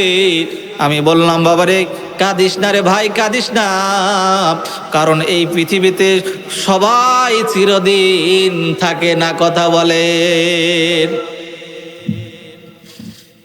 ওই ম্যাজিস্ট্রেট ভাইটি বা ওই ছেলেটি আমাকে জড়ায় ধরা কাঁদতেছে আর বলতেছে, হুজুর আমার মা মারা গেছে, এই জন্য আমি কাঁদতেছি না। আমার বাবা আরো 5 বছর আগে মারা গেছে, এই জন্য আমি কাঁদি নাই। আমি আজকে কাঁদতেছি, আমি এমন একটা অভাগা সন্তান যে আমার মা আজকে ইন্তেকাল করেছে। আমার মা ইন্তেকাল করে খাটের মধ্যে শায়িত আছে। আজকে হুজুর ভাড়া করে নিয়ে এসে আমার মার জন্য জানাজা পড়ানো লাগতেছে। আজকে আমি বাংলাদেশের সব লেখাপড়া শেষ করেছি, আমি ম্যাজিস্ট্রেট হয়েছি, আমি ইচ্ছা করলে কলম দিয়ে খোঁচা দিয়ে একজনকে জেলখানায় দিতে পারি, জরিমানা করতে পারি, এমন পাওয়ার আমাকে আল্লাহ দিয়েছেন। কিন্তু আজকে আমার মার জন্য জানাজায় দাঁড়িয়ে 4 তাকবীরের সহিত একবার জানাজার সালাত আদায় করাবো, মার জন্য কি বলে দোয়া করব আমি নিজে জানি না। এই জন্য কাঁদতেছি। এই জন্য মা ও আমার সোনার ভাইরা, আপনাদের যারা যাদের সন্তান আছে, যাদের সন্তান নাই, যুবক ভাইরা যারা বিবাহ এখনো করো নাই, এখন থেকেই পরিকল্পনা করে নাও, এখন থেকে মনে মনে নিয়ত করে নাও, যারা পরবর্তীতে বিয়ে করবে তারা নেককার স্ত্রী, নেককার মেয়ে দেখে বিবাহ করবা, তাহলে তোমার সব ভালো হয়ে যাবে। ভাইজান বলেন তো, এখানে যারা উপস্থিত আছেন সবাই কি চিরদিন বেঁচে থাকবে? সবাইকে যখন মরতে হবে, সবাই যদি মারা যায়, তাহলে বলেন তো দেখি, আপনি মারা যাওয়ার পরে আমার মতো হুজুর এসে আপনার জানাজা পড়াবে, এতে লাভ বেশি না আপনার সন্তান আপনার জানাজায় যখন পড়াবে 2টা চোখের পানি ছেড়ে দিয়ে যখন কাঁদবে, আল্লাহর হাবিব বলেন ওই সন্তানের চোখের পানি নাকের ডগায় আসার পূর্বে আল্লাহ পাক রব্বুল আলামিন তার পিতামাতার সমস্ত গুনাহগুলি মাফ করে দিবে। বাজান আমার কথায় চলে আসলাম, হযরত ইব্রাহিম আলাইহিস সালাতু ওয়াস সালাম নামে একজন পয়গম্বর ছিল, যার নাম হলো ইব্রাহিম খলিলুল্লাহ। সবাই চেনেন কিনা বলে, শুনেছেন কিন্তু দেখেননি কোনোদিন। ইব্রাহিম খলিলুল্লাহ যখন নমরুদের যখন অগ্নিকুণ্ডের মধ্যে ইব্রাহিম আলাইহিস সালাতু ওয়াস সালামকে ফেলে দেওয়া হবে, তখন ইব্রাহিম আলাইহিস সালাতু ওয়াস সালাম নজর করে দেখলেন গোটা দুনিয়ায় ইব্রাহিমের দুশমন। ডান দিকে তাকায় দেখে ইব্রাহিমের দুশমন, বাম দিকে তাকায় দেখে ইব্রাহিমের দুশমন, সামনে তাকায় দেখে ইব্রাহিমের দুশমন, পিছনে তাকায় দেখে ইব্রাহিমের দুশমন, নিচে তাকায় দেখে নমরুদের আগুন জ্বলতেছে। ইব্রাহিম আলাইহিস সালাতু ওয়াস সালাম চিন্তা করলেন, মানুষ যখন কোনো বিপদে পড়ে যায়, সন্তান যখন কোনো বিপদে পড়ে যায়, সর্বপ্রথম তার মা এবং বাবাই কিন্তু সর্বপ্রথম এগিয়ে আসে, বলেন ঠিক কিনা? সন্তান যদি কোনো ছোট বাচ্চা যদি পানিতে পড়ে যায়, অথবা কারো সন্তান বড় হয়েছে সাঁতার জানে না কিন্তু পানিতে পড়ে গেছে, বলেন তো মা যদি আগে দেখে মার জীবন বাঁচবে কি মরে যাবে এটা দেখার বিষয় নয়, মা সরাসরি পানিতে ঝাঁপ দিয়ে সন্তানকে রক্ষা করতে চায়, বলেন ঠিক কিনা? ভাইজান রে, আমার ঝালকাঠি থেকে ঢাকার পথে একটা লঞ্চ যাইতেছিল, অনেকদিন আগেকার একটা ঘটনা। ফেসবুকের মধ্যে আপনারা ঘটনা দেখেছেন, মিডিয়ার মধ্যে ঘটনাটা দেখেছেন। একটা লঞ্চের মধ্যে আগুন ধরেছিল, জানেন কিনা? হ্যাঁ, ঝালকাঠি থেকে ঢাকার দিকে রওনা হয়েছিল একটা লঞ্চ। পানি দিয়ে লঞ্চ যায় কিনা বলেন? পানি দিয়ে লঞ্চ চলে, অথচ ওই পানির মধ্যে জাহাজের মধ্যে যখন আগুন ধরে গেল, ওই সময়ে একটা মা ইঞ্জিন যেখানে থাকে সেখানে আগুন ধরে গিয়েছে, সেখানে মা আটকে গেল। মার কোলের মধ্যে একটা সন্তান আছে, মা সেখান থেকে বাচ্চাটাকে বাবার কোলে লাফাইয়া ফেলাইয়া দিয়াম ওই সন্তানের বাবাকে ডাক দিয়ে বলল, স্বামী আমি বাঁচবো কিনা জানি না, আমার জীবন থাকবে কিনা তাও জানি না, কিন্তু আজকে আমার এই সন্তানকে তোমার হাতে তুলে দিলাম, আমার সন্তানকে নিয়ে পানিতে ঝাঁপ দাও। চতুর্দিকে পানি আর পানি, পানির মধ্যে কি আগুন জ্বলে? আগুন কিন্তু পানির মধ্যে জ্বলে, কিন্তু পানি দিয়ে কিন্তু আগুনকে নিভানো লাগে। চতুর্দিকে পানি আছে, অথচ পানির মধ্যে লঞ্চের মধ্যে আগুন ধরে গেছে, আগুন দাও দাও করে জ্বলতেছে। ওই মাটি তার সন্তানকে বাঁচানোর জন্য তার স্বামীর হাতে সন্তানকে সোপর্দ করে দিলেন। স্বামী বাঁচানোর জন্য সন্তানকে নিয়ে যখন পানিতে ঝাঁপ দিয়েছি, উথাল পাথাল ঢের কারণে সন্তান যে কোথায় হারিয়ে গেছে বাবা নিজেও টের পায় নাই। আরেকটা ঘটনা দেখলাম, সন্তানকে বাঁচানোর জন্য বাবা বুকের মধ্যে করে নিয়ে পানিতে ঝাঁপ দিয়েছে, সন্তানও মারা গেছে, বাবাও মারা গেছে। বাবার বুকের মধ্যে সন্তানটা এরকম ভাবে জড়ায় আছে। বলেন তো দেখি, সন্তান যদি পানিতে পড়ে যায় অথবা আগুনে পড়ে যায়, তাহলে ওই সন্তানকে বাঁচানোর জন্য সর্বপ্রথম তার মা এবং বাবা আগে এগিয়ে আসে কিনা বলেন? কিন্তু ইব্রাহিম আলাইহিস সালাম দেখলেন চতুর্দিকে ইব্রাহিমের দুশমন। তাকায় দেখে ইব্রাহিম আলাইহিস সালামের জন্মদাত্রী মা এবং তার পিতা সরকায়ের রশি ধরে টানতেছে ইব্রাহিম আলাইহিস সালামকে অগ্নিকুণ্ডে ফেলে দেওয়ার জন্য। ইব্রাহিম আলাইহিস সালাম আসমানের দিকে দুইটা হাত উঠাইয়া চোখের পানি ছেড়ে দিয়ে কাঁদতেছে আর বলতেছে, হাসবুনাল্লাহ হাসবুনাল্লাহ হাসবুনাল্লাহু নি'মাল ওয়াকিল ওয়া নি'মাল মাওলা নি'মান নাসির। ওগো আল্লাহ, পৃথিবীতে সন্তান যদি কখনো বিপদে পড়ে যায়, তাহলে সন্তানকে রক্ষা করার জন্য তার মা এবং বাবা সর্বপ্রথম এগিয়ে আসে। কিন্তু আজকে দেখলাম আমার জনম দুঃখিনী মা এবং বাবাই সর্বপ্রথম আমি ইব্রাহিমকে আগুনের মধ্যে ফেলে দেওয়ার জন্য এগিয়ে এসেছি।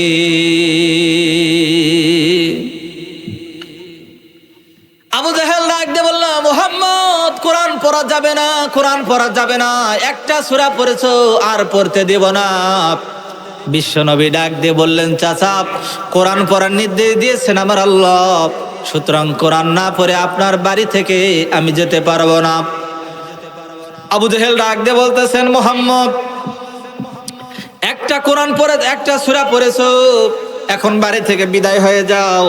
কিন্তু বিশ্বনবী ডাক দিয়ে বললেন, ওগো চাচা আবু জাহেল, আমি আপনার বাড়িতে দুইটা সূরা নিয়ে এসেছি তাবলীগ করার জন্য। কয়টি সূরা? ভাই আপনাদের খারাপ লাগতেছে? এই যে কিছু লোক উঠতেছে, এর কারণটা কি? নাকি একে যাচ্ছে এক ভাই, কেউ যদি জরুরত পায় তাহলে এরকম করে নখ দেখা তারপর যাবেন, তাছাড়া আমাদের মনে হবে যে আপনাদেরকে মনে হয় শয়তানে কিছু বলতেছে। তাহলে এই জন্য আপনারা সবাই চুপচাপ করে বসে ওয়াজ শুনবেন, কারণ যদি মানুষ উঠাউঠি করে তখন কিন্তু আমাদেরও খারাপ লাগবে।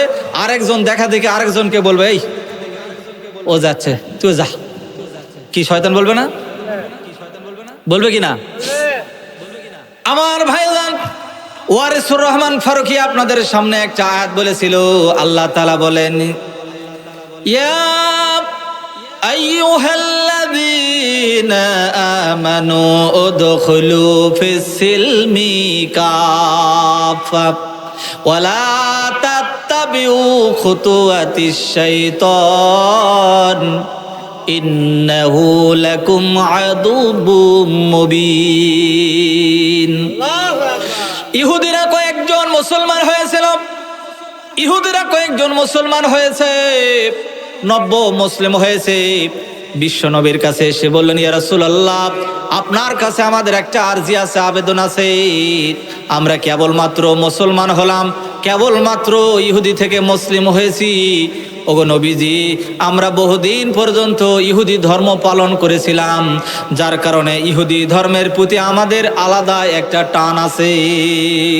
ওগো আল্লাহর নবী, আপনি যদি আমাদেরকে ইজাজত দিতেন, অনুমতি দিতেন, তাহলে আমরা প্রতি সপ্তাহে মাত্র একদিন করে ইহুদি ধর্ম পালন করতাম, আর 6টা দিন করে আমরা মুসলমান ধর্ম পালন করতাম। শনিবার রাত্রিবেলায় আমরা তাওরাত কিতাব তেলাওয়াত করব, আর পরের দিন আমরা একদিন মাত্র ইহুদি ধর্ম পালন করব। বিশ্বনবী কোনো কথা বললেন না, বিশ্বনবী চুপচাপ বসে আছেন, কারণ বিশ্বনবীর কাছে ওহী না আসা পর্যন্ত আল্লাহর নবী কোনো কথা বলেন না। বলেন ঠিক কিনা? বিশ্বনবীর কাছে ওহী নিয়ে নাজিল হলেন জিবরাইল আলাইহিস সালাতু ওয়াস সালাম। জিবরাইল আলাইহিস সালাতু ওয়াস সালাম আয়াত দিয়ে নাজিল হলেন, ইয়া আইয়ুহাল্লাযীনা আমানু উদখুলু ফিস সিলমি কাফা। ওহে যারা ইমানদার যারা হয়েছো, ঈমান আনয়ন যারা করেছো, মুসলমান যারা হয়েছো, তোমাদের কর্তব্য হলো, তোমাদের প্রতি আল্লাহ তাআলার আদেশ হলো, উদখুলু ফিস সিলমি কাফা, তোমরা ইসলামের মধ্যে পরিপূর্ণ রূপে প্রবেশ করো। বলেন তো এখন আমাদেরকে ইসলামের মধ্যে পুরাপুরি ঢুকতে হবে, না অর্ধেক ঢুকবো আর অর্ধেক বাইরে রাখবো? কি পুরাপুরি ঢুকবেন না? কে কে পুরাপুরি ঢুকতে চান না হাত তুলে দেখান। আর কে কে পুরাপুরি ইসলামের মধ্যে ঢুকতে চান হাত তুলে দেখান। লিল্লাহে তাকবীর, লিল্লাহে তাকবীর। মাশাআল্লাহ মাশাআল্লাহ, জোর আছে। আল্লাহ রাব্বুল আলামিন বলেন, ওয়া মিনান নাসি মান ইয়াকুলু আমান্না বিল্লাহি ওয়া বিল ইয়াউমিল আখির ওয়া মা হুম বিমুমিনিন। আল্লাহ তাআলা বলেন ওই সমস্ত মানুষগুলি মুমিন নয়, ঈমানদার নয়, যেই সমস্ত মানুষগুলি শুধুমাত্র বলে আমরা আল্লাহ এবং আখিরাতের প্রতি ঈমান আনয়ন করেছি। আল্লাহ রাব্বুল আলামিন বললেন ওয়া মা হুম বিমুমিনিন, এরা মুমিন নয়। কি নয়? বলেন তো মানুষের মধ্যে এমন লোক আছে না নাই? কি আছে না নাই? আছে তো নাকি? আল্লাহ বলেন ইখাদিউনাল্লাহা ওয়াল্লাযীনা আমানু ওয়া মা ইয়াখদাউনা ইল্লা আনফুসাহুম ওয়া মা ইয়াশউরুন। এরা চিন্তা করে যে তারা মুমিনদেরকে ধোঁকা দিবে, আল্লাহকে ধোঁকা দিবে। আল্লাহ বলতেছে এরা আল্লাহকেও ধোঁকা দিতে পারবে না, মুমিনদেরকেও ধোঁকা দিতে পারবে না, ঈমানদারদেরকে ধোঁকা দিয়ে বোকা বানাতে পারবে না। যে এরা আগে একরকম কথা বলে, পরে আরেক রকম কথা বলে। ঠিক কিনা বলেন? কেমন সেই লোকগুলি?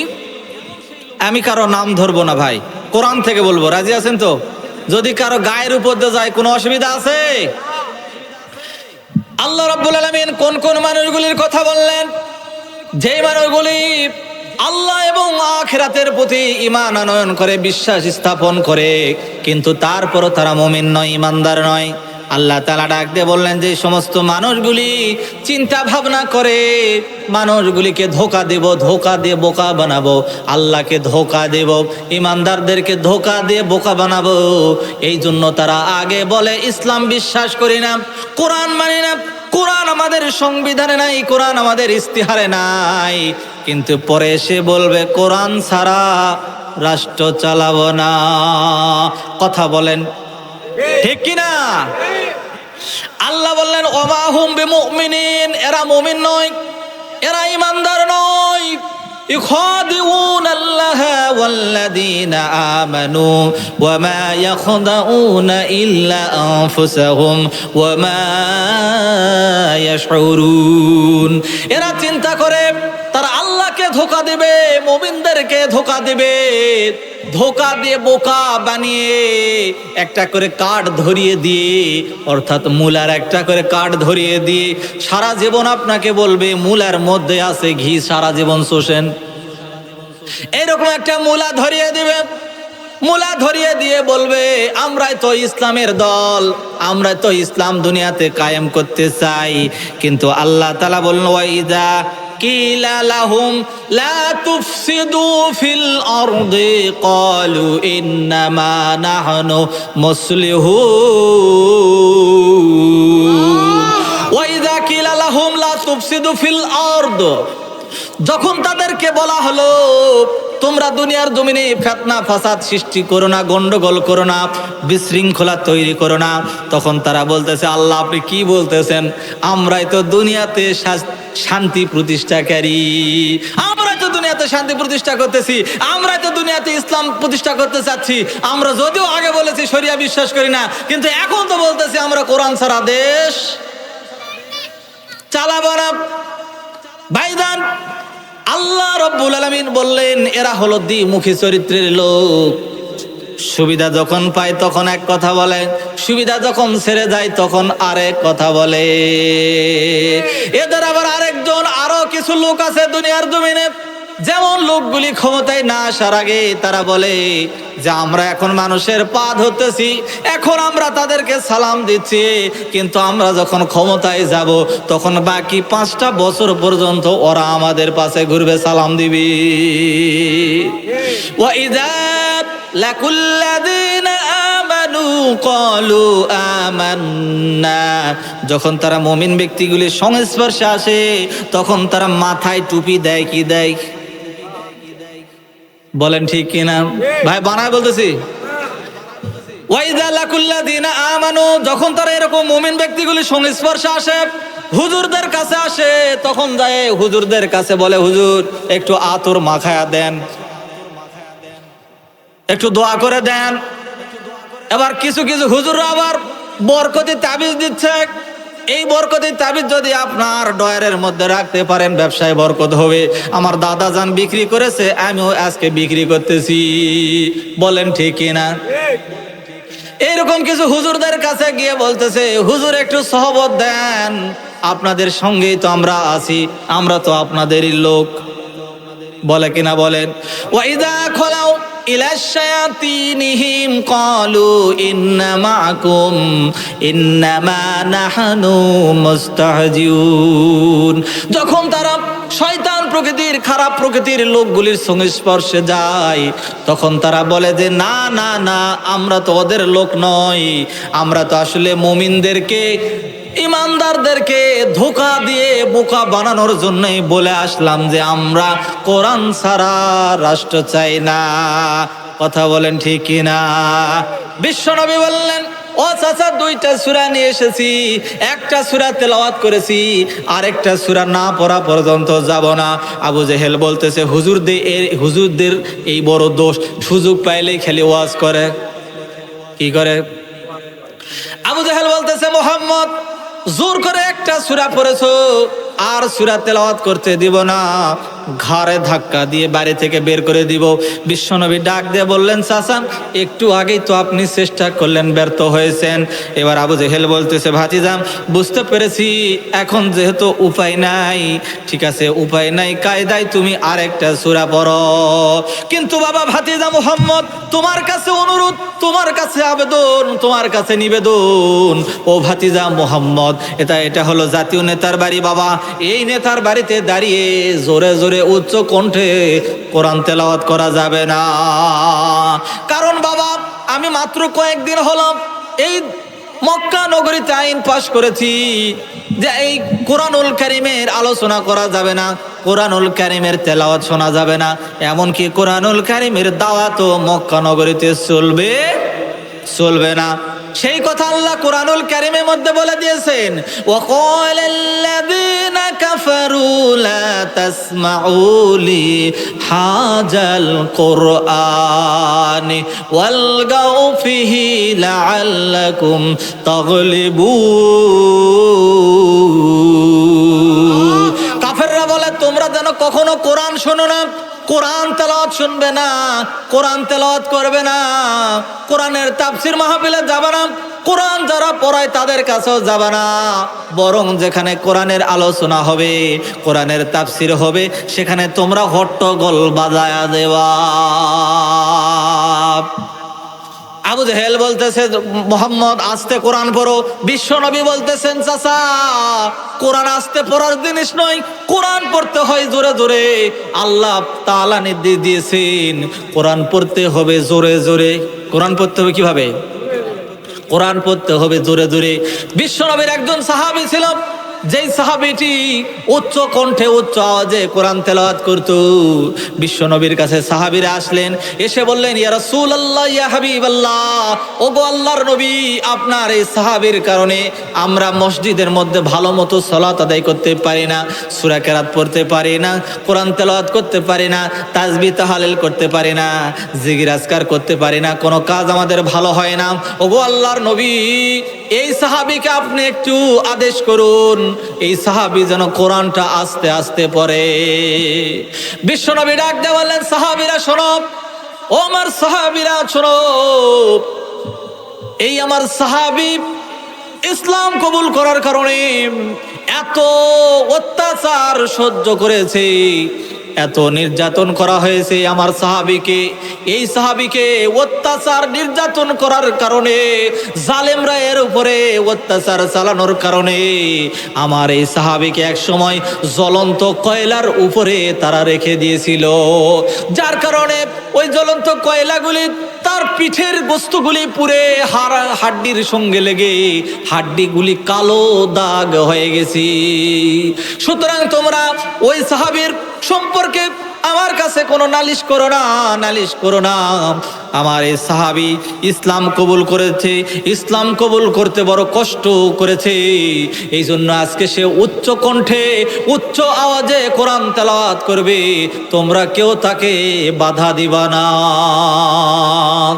বিশ্বনবী এবার কোরআন তেলাওয়াত করা শুরু করলেন, সবাই পড়ুন। বিসমিল্লাহির রহমানির রহিম।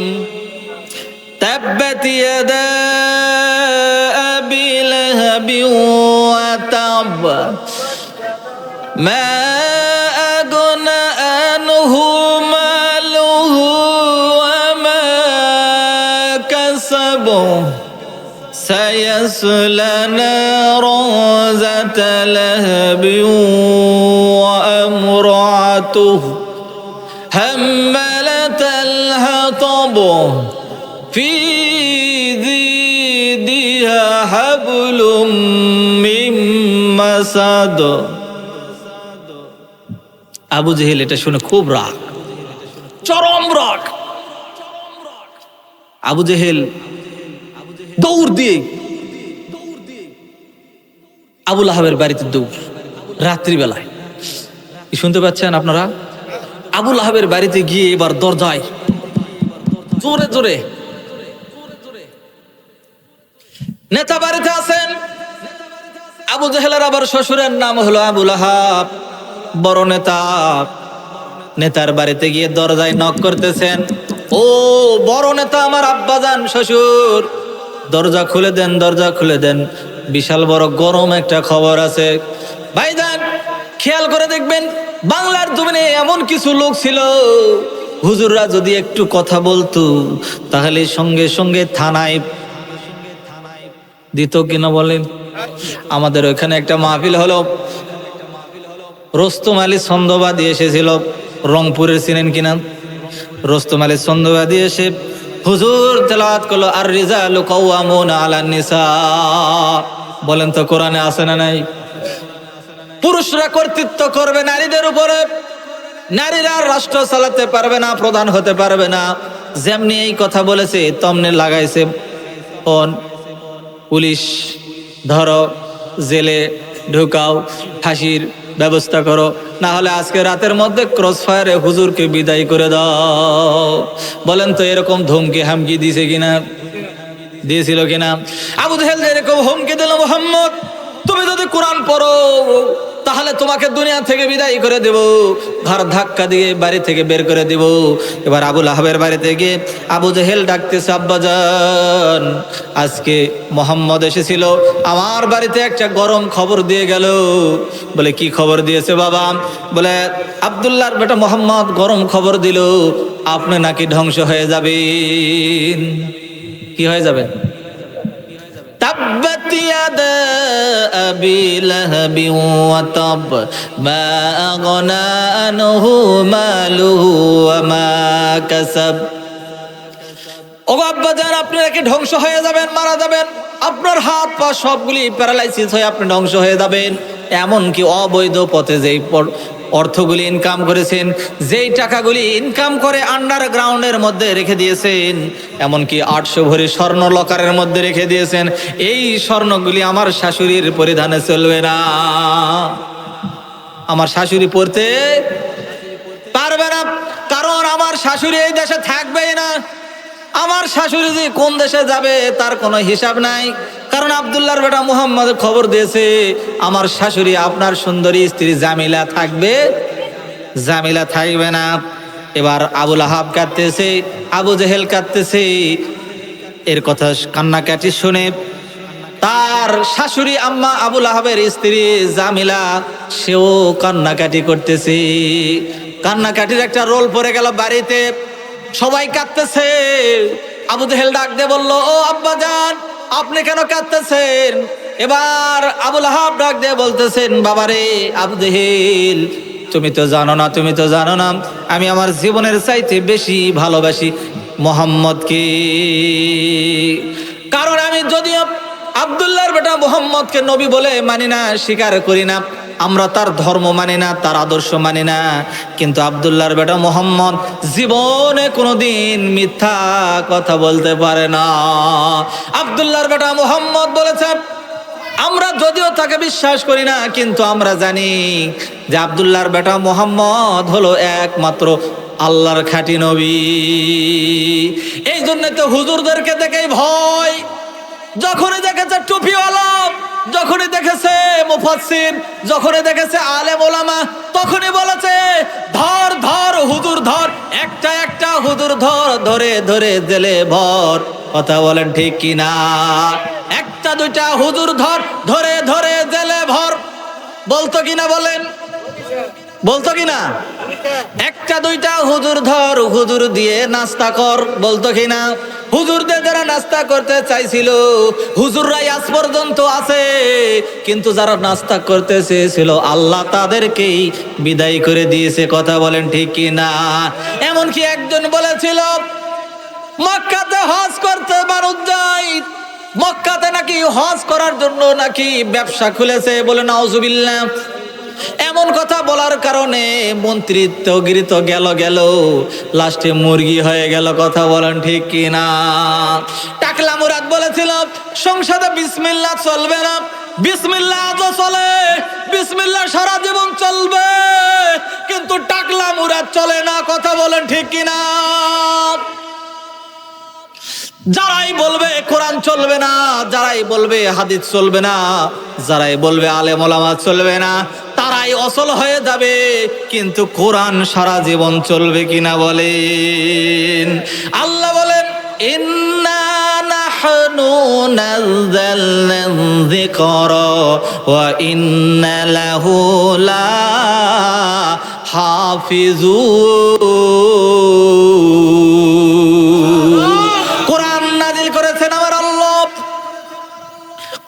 সংরক্ষণ করার দায়িত্ব একমাত্র আল্লাহর। কিয়ামত পর্যন্ত এই কোরআনের কেউ ক্ষতি করতে পারবে না।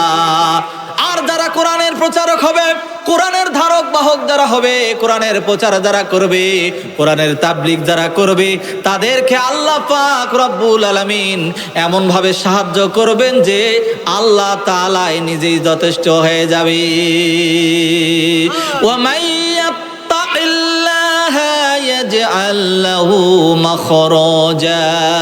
আল্লাহ তাআলা বলেন যদি কোনো মুমিন বান্দা বান্দি একমাত্র আল্লাহ তাআলার উপরে ভরসা করে, ওই মুমিন বান্দা বান্দির বাঁচার জন্য পথ আল্লাহ সহজ করে দেয়। বলেন সুবহানাল্লাহ। তারা মনে করল, সিদ্ধান্ত নিল, আবু জেহেল আবু লাহাব সিদ্ধান্ত নিল যদি আব্দুল্লাহর বেটা মুহাম্মদকে আমরা দুনিয়া থেকে বিদায় করে দিতে পারি তাহলে তো আমাদের রাস্তা ক্লিয়ার। এরকম বাংলার জমিনে চিন্তা করলো যদি আলেম ওলামাদেরকে আমরা দুনিয়ার জমিন থেকে, বাংলার জমিন থেকে ফাঁসি দিয়ে দেশ থেকে যদি বিতাড়িত করতে পারি, ইনজেকশন পুশ করে দিয়ে যদি শহীদ করে দিতে পারি, তাহলে বাংলার জমিনে কোরআন আর কোনোদিন চলবে না। কথা বলেন ঠিক কিনা? আল্লাহ বললেন ইউরিদুনা লিইউতফিউ নূরাল্লাহি আল্লাহি বিআফওয়াহিহিম ওয়াল্লাহু মুতিম্মু নূরিহি ওয়ালাউ কারিহাল কাফিরুন। আল্লাহ বললেন কাফেররা চেয়েছিল মুখের ফু দিয়ে ফুৎকার দিয়ে তারা আল্লাহ পাক রব্বুল আলামিনের জিকির নামক কোরআনকে, নূর নামক আলোকে, আল্লাহর নবীকে নূর নামক আলোকে তারা নিভিয়ে দিবে, ইসলাম নামক আলোকে তারা নিভিয়ে দিবে চিরতরে। কিন্তু আল্লাহ তাআলা বললেন কখনোই সম্ভব নয়। কাফের মুশরিক বেঈমান বেদুইন জালেম মুশরিকরা যতই চেষ্টা করুক না কেন, মুখের ফু দিয়ে ফুৎকার দিয়ে তারা কোনোদিন কোরআনের আলো নিভাতে সক্ষম হবে না। কথা বলেন ঠিক কিনা? বিশ্ব নবীকে মারার জন্য আবু জেহেল আবুল আহাব বলতেছেন, আবুল আহাব ডাক দিয়ে বলতেছেন, ও জামাই আবু জেহেল, আমি জানি বাবা যদি নবীরা কাউকে অভিশাপ করে ওই লোকটি 3 মাসের বেশি আর বাঁচে না। কয় মাস? 3 মাসের বেশি আর বাঁচে না। আবু জেহেল চিন্তার পড়ে গেল, তাহলে আমার কি হবে? আবু জেহেল এখন চিন্তা করতেছে, তাহলে আমার কি হবে? আপনি যদি মারা যান তাহলে আমার কি হবে? বলেন তো, এরকম চিন্তা মানুষ করে কিনা? নেতা যদি মারা যায় তাহলে কর্মীদের কি হয়ে যাবে? কিন্তু যেই নেতা কর্মীদের কোনো চিন্তা করে না, কর্মীরা একবারও ভাবলো না যে ওটা আসলে আসল নেতা না। এবার আবুল আহাব ডাক দিয়ে বলতেছেন, ও জামাই আবু জেহেল, চিন্তা করো না বাবা, আমার কাছে এমন একজন বীর আছে, একজন বীরের খবর আছে। এই বীরকে যদি আমরা ভাড়া করে আনতে পারি তাহলে আব্দুল্লাহ বেটার মোহাম্মদের কণ্ঠনালী এক টান মেরে ছিঁড়ে ফেলবে, আব্দুল্লাহর বেটা মোহাম্মদকে দুনিয়া থেকে বিদায় করে দিবি। আবু জেহেল বলতেছে, এমন বীরও আছে? বলে হ্যাঁ, বীর আছে। মানে এক সন্ধ্যায় 6টা ভেড়া দিয়ে নাস্তা করে আর 30 কেজি আটার রুটি লাগে তার। সুবহানাল্লাহ করেন না? আবু জেহেল বলতেছে, আব্বাজান দেরি করা যাবে না, এখনই চলেন যাই, রাতের মধ্যে আমরা বীরকে ভাড়া করব। আর অনেকে চিন্তা করে এখনই যাই, সকাল হওয়ার আগে ক্রস ফায়ার করে মেরে দিব। ঠিক কিনা বলেন? আবুল আহাব চলে গেল, আবু জেহেল চলে গেল বীরের বাড়ি। রাত্রিবেলায় হাঁটতে হাঁটতে অনেক দূর চলে গেল, প্রায় রাত 12টা, 12:30, 1টা বেজে গেল। যাওয়ার পরে বীরের বাড়িতে গিয়ে বীরকে বলতেছেন, বীর তোমার জন্য 200 উটের পিঠের মধ্যে মাল সামানা দিয়ে ভর্তি করে দেওয়া হবে এবং তোমার বইয়ের জন্য 800 ভরি স্বর্ণ দেওয়া হবে। কয় ভরি? আরো বেশিও দিবে। আমি 800 ভরির কথা বললাম ভাই। 800 ভরির মতো স্বর্ণ বা তার চেয়ে বেশি দেওয়া হবে, অর্থাৎ তোমার বউকে স্বর্ণ দিয়ে মুড়িয়ে দেওয়া হবে। বীর বলল, ঠিক আছে, কি করতে হবে বলো? বলে মক্কা নগরীতে একটা যুবক আছে, নাম হলো মোহাম্মদ, এই মোহাম্মদকে হত্যা করতে হবে। বলে এটা তো ব্যাপারে না, এক চুটকির ব্যাপার। বীর বলতেছেন, আব্দুল্লাহর বেটা মোহাম্মদ দেখতে কেমন? বেশি উঁচু না, বেশি খাটো না। বলে আব্দুল্লাহর বেটা মোহাম্মদ মোটা কেমন? বেশি মোটাও না, বেশি চিকনও না। আব্দুল্লাহর বেটা মোহাম্মদের চেহারাটা কেমন? এমন কথা যখন বলেছে, আবু জেহেল ডুকরে ডুকরে কান্দে। বীর বললেন, আবু জেহেল কাঁদো কেন? আবু জেহেল বলতেছেন, ও বীর, তুমি তো জানো না, যেই মোহাম্মদের কথার চেহারার বিবরণ তুমি শুনতে চেয়েছো, কয়েকদিন পূর্বে কাবা গৃহের মধ্যে আব্দুল্লাহর বেটা মোহাম্মদ যখন কোরআন তেলাওয়াত করতেছিল, আমি রাত্রিবেলায় গোপনে গোপনে গিয়ে কোরআন তেলাওয়াত শুনতেছিলাম। আমি তখন একটা বার আব্দুল্লাহর বেটা মোহাম্মদের চেহারার দিকে তাকাই, আর একবার আসমানের চাঁদের দিকে তাকাই। আমি দুইটার দিকে তাকাইয়া তাকাইয়া লক্ষ্য করে দেখি ওই চাঁদের মধ্যে কোনো দাগ আছে, কিন্তু আমার ভাতিজা মোহাম্মদের চেহারার মধ্যে কোনো খুঁত নাই। বলে আব্দুল্লাহর বেটা মোহাম্মদ কি খায়? বলে তেমন কিছু খায় না, সাধারণত শাক সবজি খায়, ফলমূল খায়, দামি কোনো কিছু খেতে পারে না, গরিব মানুষ, তেমন কোনো কিছু খায় না। বলে তাকে নিয়ে এত চিন্তা? তাক নিয়ে এত চিন্তা? বলে হ্যাঁ বাবা, তাক নিয়ে চিন্তা।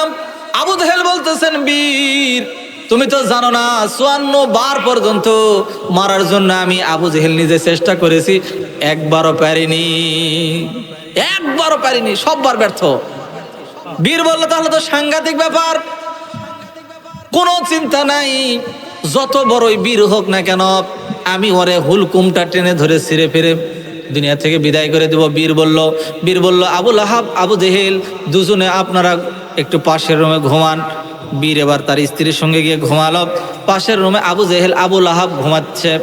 এবার রাতে যখন গভীর হয়ে গেল, রাত 2টা থেকে 2:30 বা 3টা বাজে, এমন সময় বীরের বউয়ের ঘুম ভেঙে গেল।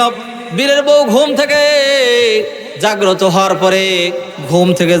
হওয়ার পরে এবারে উঠে এসে বীরের 2টা পা জোড়ায় ধরে এখন কাঁদতেছে আর বলতেছি, ওগো আমার স্বামী, এই দুনিয়ার জমিনে তোমার জীবনে যতগুলি মানুষ খুন করেছো, মানুষ হত্যা করেছো, আমি কোনো জায়গায় তোমাকে বাধা দেই নাই। কখনো আমি তোমার তরবারিতে ধার দিয়েছি, কখনো তোমার তীরের মধ্যে বিষ লাগাই দিয়েছি, কখনো তোমার শরীরের মধ্যে তেল মালিশ করে দিয়েছি, কখনো তোমাকে ভালো ভালো খাবার খেয়ে তৈরি করে দিয়েছি।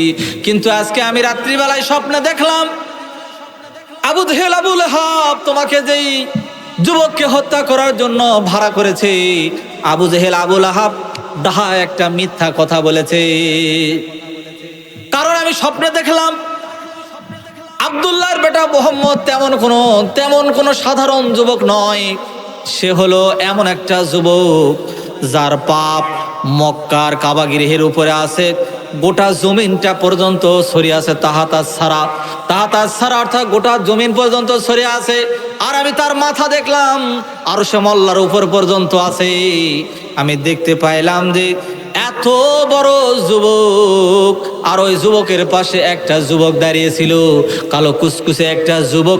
এই যুবক আমাকে বলতেছে, ও বীরের বউ, আগামীকাল তোমার বীর যদি আমার নবীকে হত্যা করার জন্য আসে, তাহলে কিন্তু আমি তোমার স্বামীকে চিবিয়ে খেয়ে ফেলব। মনে আছে ভাই, মনে আছে।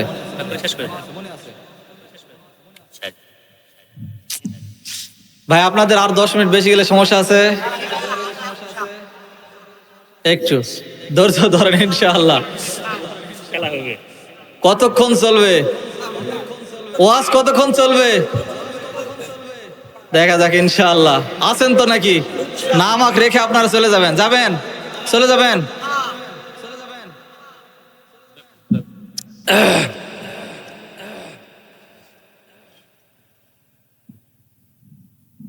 গাড়ি চলতে ব্রেক মারলে গাড়ির গিয়ার উঠতে দেরি হয় ভাই।